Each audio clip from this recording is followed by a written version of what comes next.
In Mexico, thousands of migrants remain camped out in the border city of Tijuana. They are hoping the U.S. will recognize their bids for asylum. They're trying to make the best out of a bad situation, but there's also growing discontent at the group that organized the caravan from Central American countries. Christmas paella for migrants stranded in Tijuana, a sign of generosity from cooks and volunteers in the Mexican refugee camp. It's hard to be so far from your family, but this gesture of warmth and humanity helps people feel that they are welcomed guests. These migrants risked their lives to get to the U.S. But now that they're in Tijuana, they have to stay and wait until their asylum papers have been approved across the border. This is the new agreement between the two countries. Advocates for the migrants criticize the approach.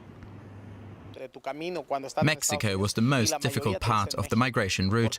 The border to the US can be crossed in 1 or 2 days. But in Mexico, they were on the road for 30 days and experienced violence, kidnapping, robbery and abuse. Reducing the violence and hopelessness that drive many to flee their home countries. That's the goal of aid that the US and Mexico want to spend in the migrants' home countries. We want to fight the roots of migration so that people will have a better home to go back to and stay in. Meanwhile, a preacher who works with the migrants criticizes the groups that organized the caravan across Mexico. Alejandro Solalinde says the migrants seeking to enter the U.S. are exactly what Trump wants to help drum up support for his border wall.